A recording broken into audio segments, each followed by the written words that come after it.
मेरे प्यारे साथियों व सभी भक्तों को प्यार भरा राधे राधे।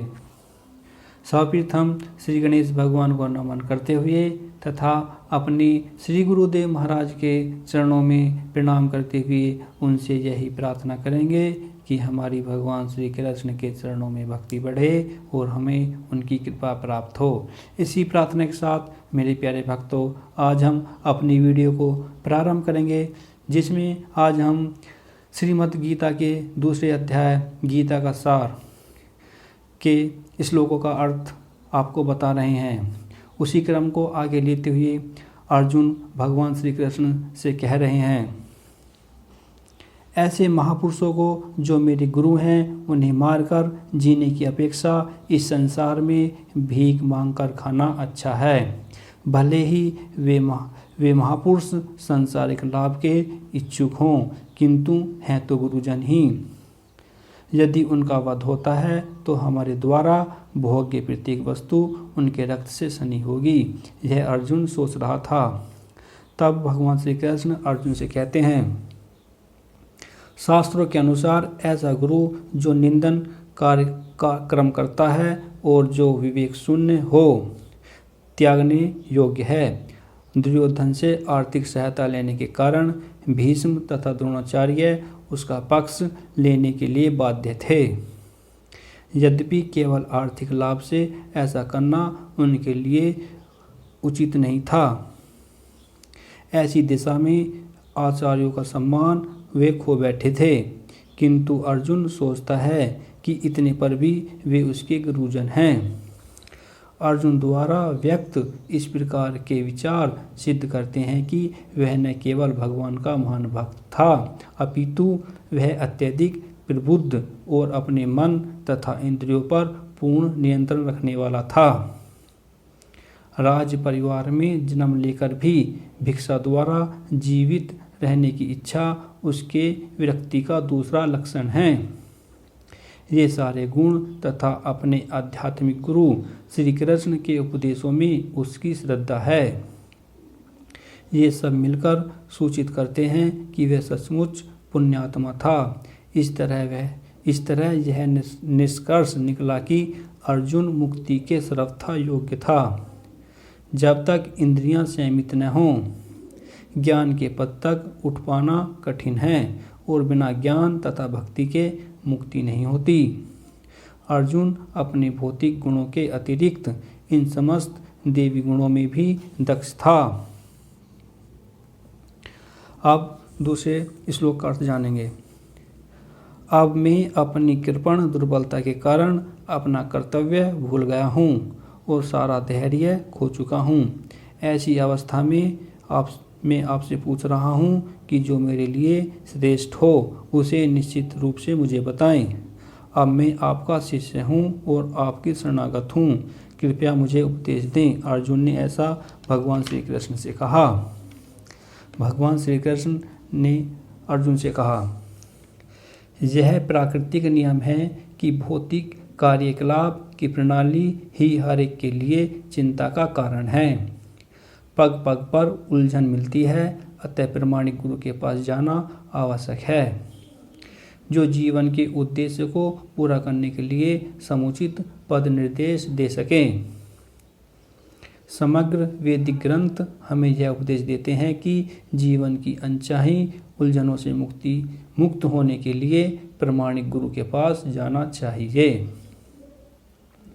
ये उलझनें उस दावाग्नि के समान हैं जो किसी के द्वारा लगाए बिना भभक उठती हैं।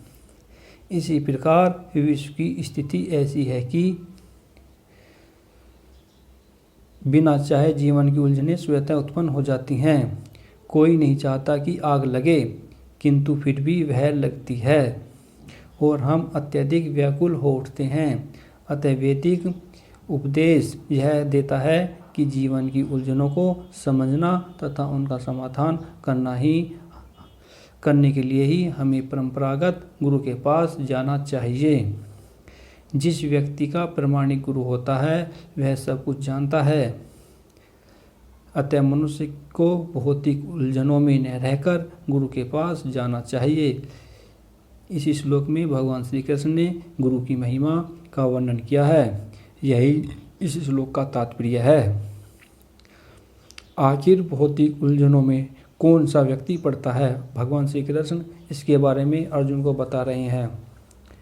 वह जो जीवन की समस्याओं को नहीं समझता। व्याकुल मनुष्य का वर्णन इस प्रकार हुआ है। कृपण या कंजूस वह है जो मानव जीवन की समस्याओं को हल नहीं करता और आत्म साक्षात्कार के विज्ञान को समझे बिना कुकर शुकर की भांति इस संसार को त्याग कर चला जाता है। जीव के लिए यह मनुष्य जीवन अत्यंत मूल्यवान निधि है जिसका उपयोग वह अपने जीवन की समस्याओं को हल करने में कर सकता है। अतः जो इस अवसर का लाभ नहीं उठाता वह कृपण है। ब्राह्मण इसके विपरीत होता है जो इस शरीर का उपयोग जीवन की समस्त समस्याओं को हल करने में करता है।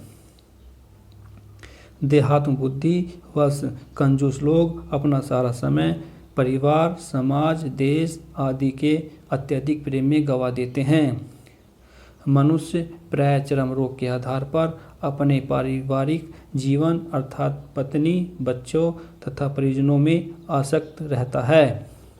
कृपण यह सोचता है कि वह अपने परिवार को मृत्यु से बचा लेगा, अथवा वह यह सोचता है कि उसका परिवार या समाज उसे मृत्यु से बचा सकता है।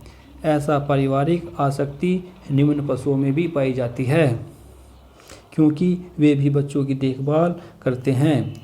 बुद्धिमान होने के कारण अर्जुन समझ गया था कि पारिवारिक सदस्यों के प्रति उसका अनुराग तथा मृत्यु से उनकी रक्षा करने की उसकी इच्छा ही उसके उलझन का कारण है।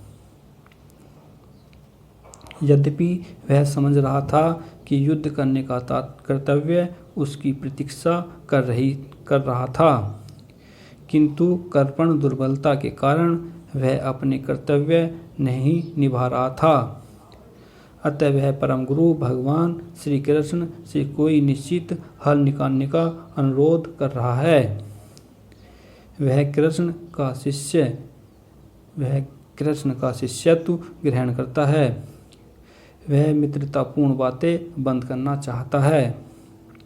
गुरु तथा शिष्य की बातें गंभीर होती हैं और अब अर्जुन अपने मान्य गुरु के समक्ष गंभीरतापूर्वक बातें करना चाहता है। इसलिए कृष्ण भगवत गीता ज्ञान के आदि गुरु हैं और अर्जुन गीता समझने वाला प्रथम शिष्य है। अर्जुन भगवत गीता को किस तरह समझता है यह गीता में वर्णित है। तो भी मूर्ख संसारी विद्वान बताते हैं कि किसी को मनुष्य रूप कृष्ण की नहीं बल्कि अजन्मा कृष्ण की शरण ग्रहण करनी चाहिए। कृष्ण के अंत्य तथा बाह्य में कोई अंतर नहीं है।